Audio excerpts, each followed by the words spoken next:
Heute sprechen wir über ein sehr beliebtes Essen in Deutschland, den Döner.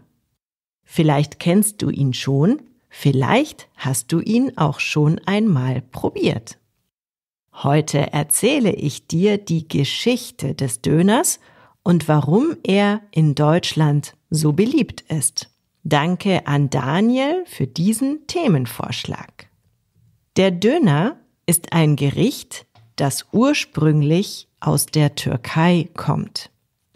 In der Türkei gibt es den Döner Kebab, was übersetzt drehendes Fleisch bedeutet. Das Fleisch wird in Scheiben auf einen großen Spieß gestapelt und langsam gegrillt. Dabei dreht sich der Spieß, damit das Fleisch außen gleichmäßig braun wird. Wenn es fertig ist, wird das Fleisch am Rand dünn abgeschnitten und serviert.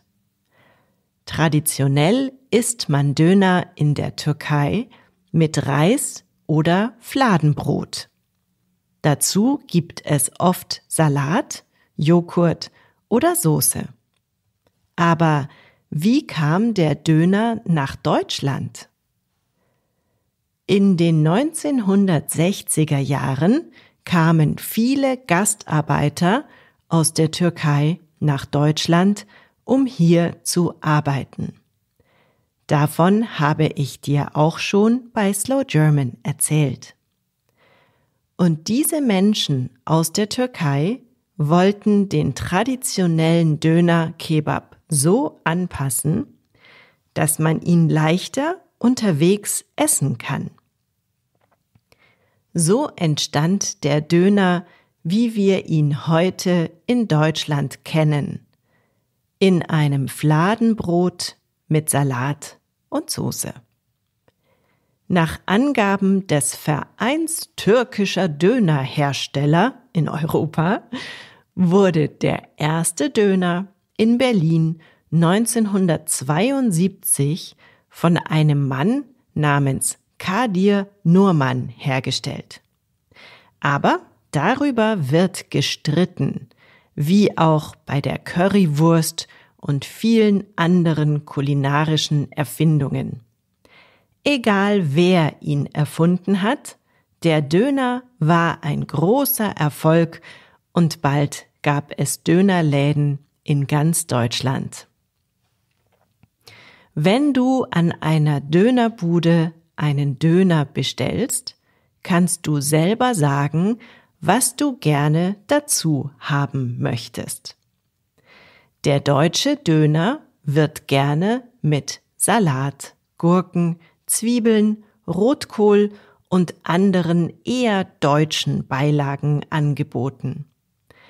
Gerne mögen die Menschen hier auch Soßen dazu. Sie bestehen meistens aus Mayonnaise oder Joghurt und sind dann mit Curry, Knoblauch oder Kräutern gewürzt. Eine typische Frage am Dönerstand ist auch mit scharfer Soße oder kürzer mit scharf. Den Döner-Teller gibt es auch.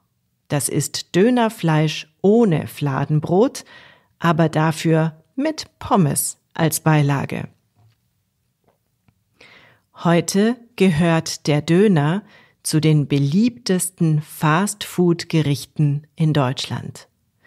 Laut einer Schätzung werden in Europa jeden Tag etwa 400 Tonnen Döner produziert. In Deutschland macht die Dönerbranche angeblich pro Jahr einen Umsatz von 2,4 Milliarden Euro. Es soll zwischen 15.000 und 18.000 Dönerbuden in Deutschland geben. Das Fleisch, das für den Döner verwendet wird, ist meistens Lamm, Hähnchen oder Kalb.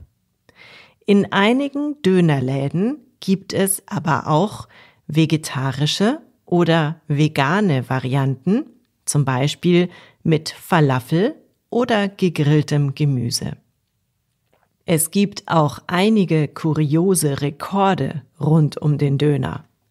Wusstest du zum Beispiel, dass der größte Döner der Welt 2017 in einem Einkaufszentrum in Berlin gemessen wurde? Man hatte dort einen riesigen Dönerspieß aufgestellt, er wog 423 Kilogramm. Das Ganze war eine Werbeaktion eines Radiosenders. Ein Video stelle ich dir auf slowgerman.com, aber dazu eine Warnung, schön ist das nicht. Ein Grund, warum der Döner in Deutschland so beliebt ist, könnte sein niedriger Preis sein. Für wenig Geld bekommt man ein großes, sättigendes Essen. Das macht den Döner vor allem bei Studenten und jungen Leuten sehr beliebt. Und es geht schnell, ihn zu machen, zu kaufen und zu essen. Der Döner ist in Deutschland übrigens mittlerweile auch politisch ein Thema. Im Mai hatte die Partei Die Linke eine Dönerpreisbremse gefordert. Sie wollte, dass niemand mehr als 4,90 € für einen Döner zahlen muss. Zum Vergleich, momentan kostet ein Döner so ungefähr 8 €, wobei das je nach Ort unterschiedlich sein kann. Die Linke wollte also, dass der Döner staatlich subventioniert wird.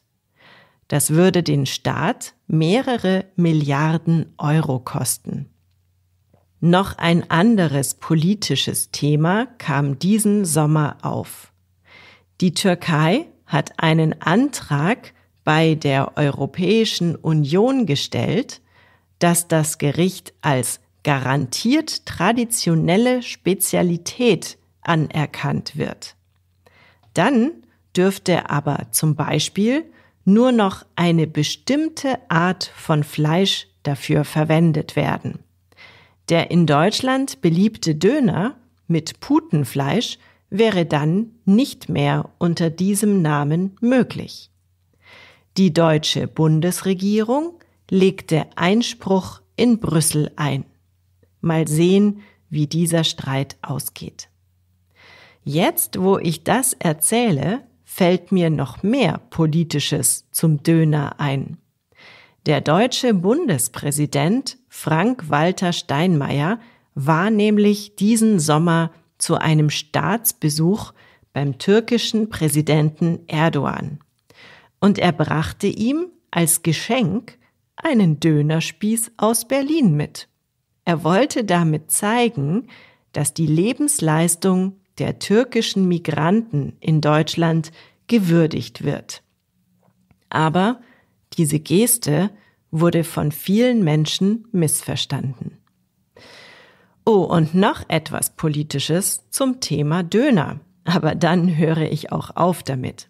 In der deutschen Stadt Heilbronn will die CDU, das ist eine konservative Partei, eine Obergrenze für Dönerläden in der Innenstadt festlegen. Diese Partei möchte also, dass es nicht zu viele Dönerläden in der Innenstadt gibt. Dafür wurde sogar ein Wort gefunden, die Dönerisierung der Innenstädte. Du merkst also, der Döner ist viel mehr als nur ein einfacher Snack. Er ist ein Teil der deutschen Esskultur geworden und spielt eine Rolle in unserer Politik. Er ist auch ein Symbol für die kulturelle Vielfalt in Deutschland. Stell dir mal vor, wie es in Deutschland ohne all das aussähe, was uns die Gastarbeiter oder Menschen aus anderen Ländern mitgebracht haben. Ohne Döner, ohne Pizza, ohne indische Restaurants. Das wäre sehr langweilig. In diesem Sinne, iss mal wieder einen Döner. Ich habe das seit Jahren nicht mehr gemacht, habe jetzt, nach dieser Episode, aber irgendwie wieder Lust darauf. Guten Appetit! Das war Slow German, der Podcast zum Deutschlernen mit Annik Rubens. Mehr gibt es auf www.slowgerman.com.